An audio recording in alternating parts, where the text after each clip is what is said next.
My name is Sterling Nicholson. I'm part of the Business Administration and Operations team with Staff Human Resources. I want to thank you for taking the time to learn about the HR Secure portal for leaves, benefits, and abusive conduct. I'm joined by Cami Rodriguez from the Leaves team, Tess Waldo from the Benefits team, and Sydney Vo from the Employee and Labor Relations team representing abusive conduct. I'll go over our agenda here. So in this how-to training from Staff Human Resources, we'll be showcasing and explaining the HR Secure portal. We'll share how employees can create cases, view and interact with their cases, and we'll be defining some differences between cases for a staff leave of absence, a benefits question, or an abusive conduct reporting case as well. The Staff HR Secure portal gives employees a comprehensive, convenient, and confidential way to report incidents or ask questions to a few of our staff HR departments. The portal is built on Case IQ, an industry-leading case management software. So the SHR Secure portal is a case management tool now available in the Benefits Office and Leaves Office. It was originally developed for Employee and Labor Relations to handle sensitive issues such as abusive conduct reporting. We then expanded the system to include leave management, and now the Benefits Office is adopting it as well. So one question that might come to mind is, why have an SHR Secure portal? The goal is to provide employees with a secure way to upload their documents and communicate directly with the department's staff. With SHR Secure portal, cases opened with a department are only visible to that department's staff.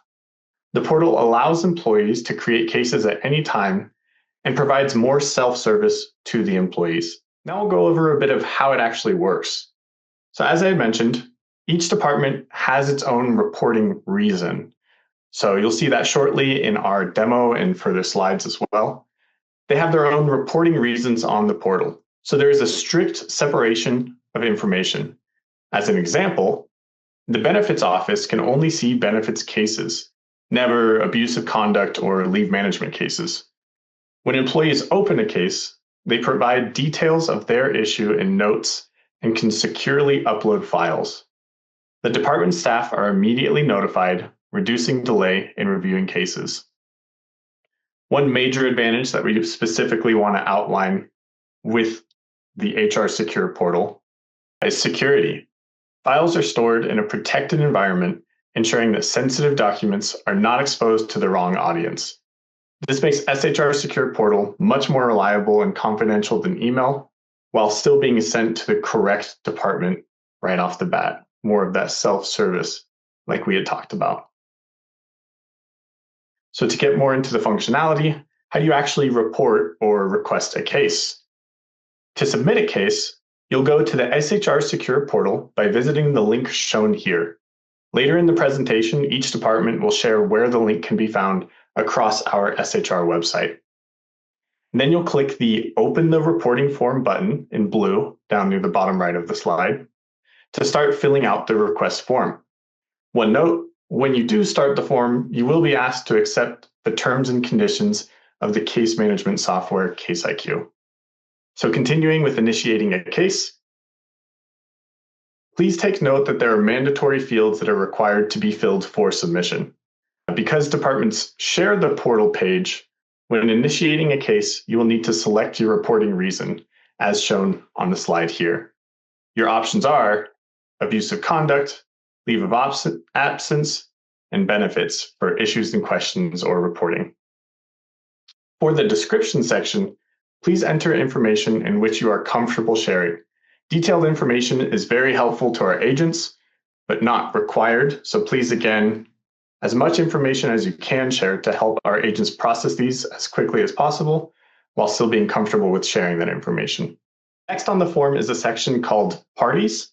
Parties are individuals that may be associated with the case. An example from the abusive conduct is you might add a witness for your reporting. You can add a party by clicking the Add Party button and filling out the requested information for that party. Adding a party is not required, but it is helpful to our agents to fully understand the case. And some helpful information includes the live name of the person, the employee ID if that's applicable, and the email address. Next, we'll talk about the section called Files, where you can actually attach files to that case that are associated with that case. You can click the Add File button, then follow provided prompts to securely upload files. Files that you can attach include PDFs, Word documents, JPEG images, and Excel sheet files. To talk a little bit more about file attachments, the portal will ask for a summary of the file, which can be helpful to agents working on the case. The summary is optional, but can be helpful. The next and final section that you'll see when entering a case or initiating a form is the reporter section. Under the reporter section, you'll see asterisks next to fields, which indicate that those fields are required to be filled out. Again, fill out as much information as you can about yourself, the reporter, to assist our agents in casework. You may remain anonymous, or you may choose to disclose your identity, and Sydney will be speaking more about remaining anonymous for case submission later. The system will ask you if you're a returning user. So if you are, you can log in to keep all of your cases associated with your portal account. If you are not, you will be prompted to create an account. As a note, this account is separate from your Cruise ID Gold account. So when entering an email address and password, it's very important to remember or write down your credentials for when you may need to log back in. To receive updates about your case through email or notes, select yes for the "Would you like to receive updates" question. We highly recommend that so that you can follow your case and the agent may reach out to you. After you've submitted your case, you're going to want to be able to view your case and find your case. There's a few ways to do that. So one way is on case submission, after you've submitted, you'll receive an email with a link to your submitted case. You can click that link and be brought to the login page to view all of your cases.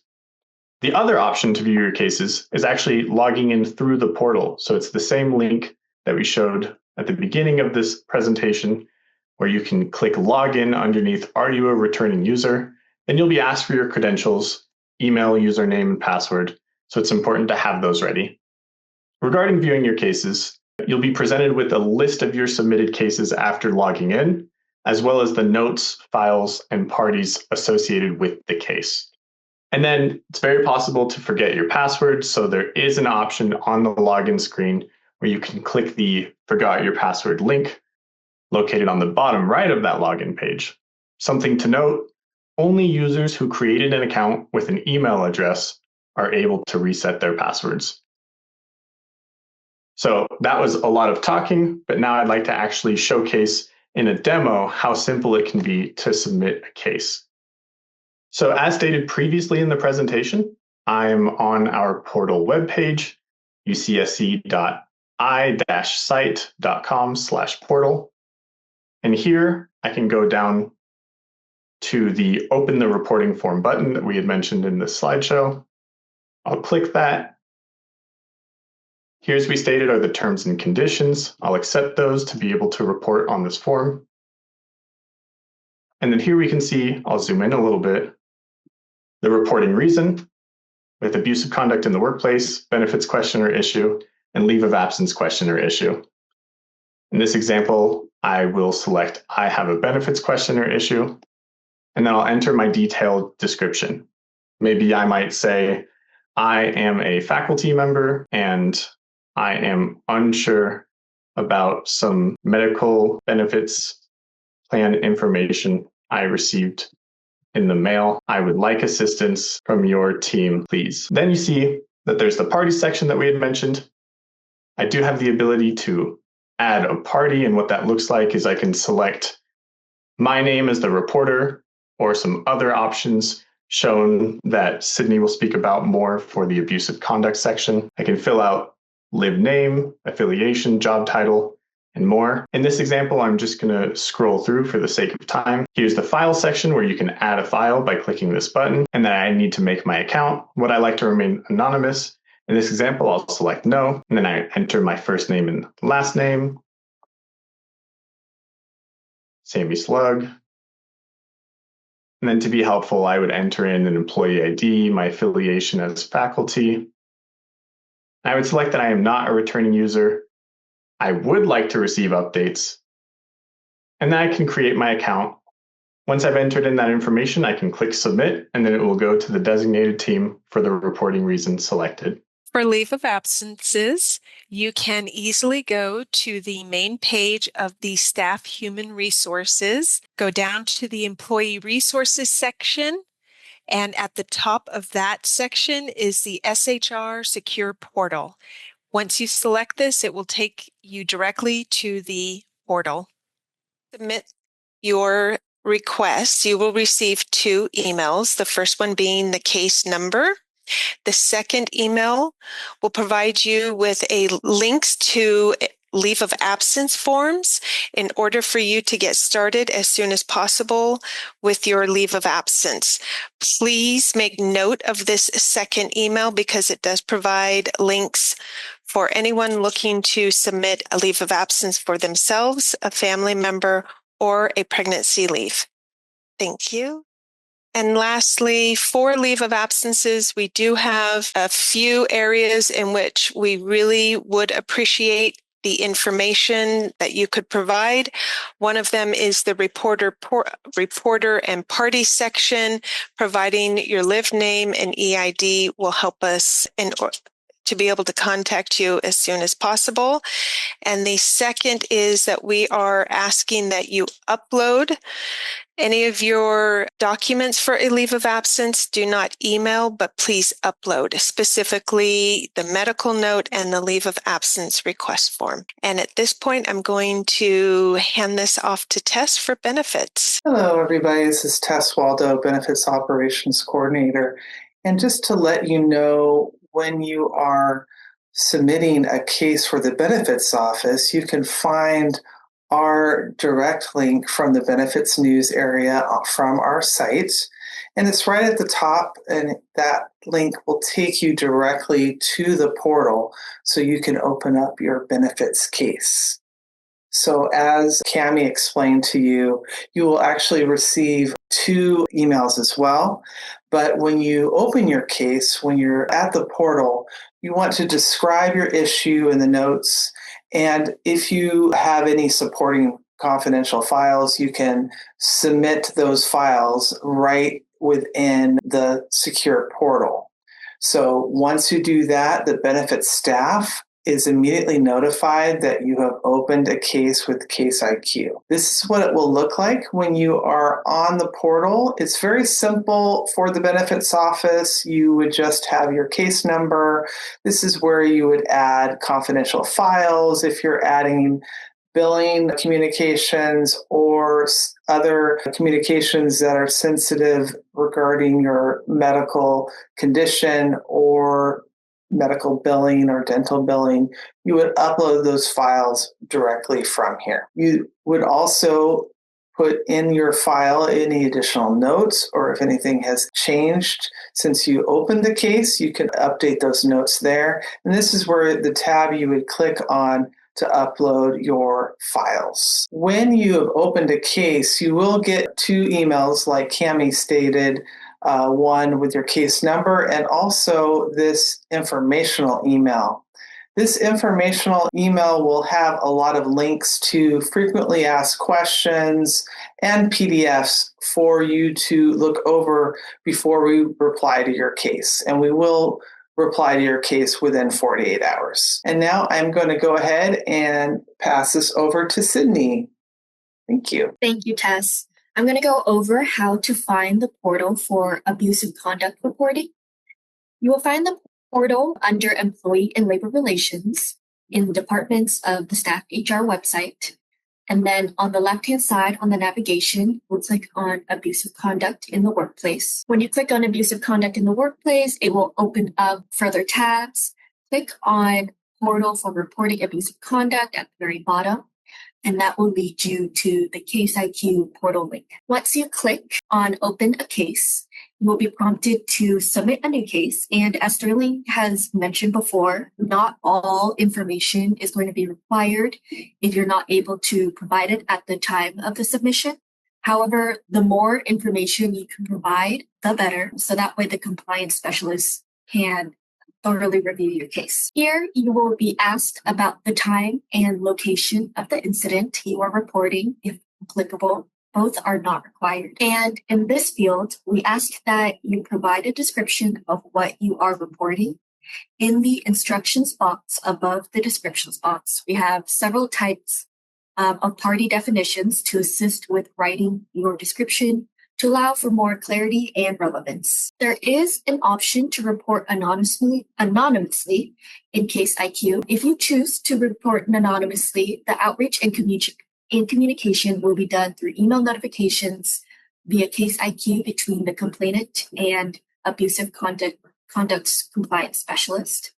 The reporter of the case will receive these notifications through their personal email, which will lead them to open up Case IQ to view the message and then reply back.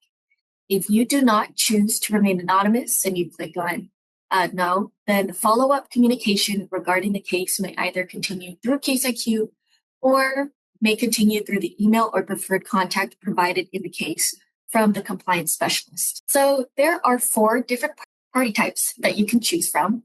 One being the respondent, who treated someone in a way that is being described as abusive conduct.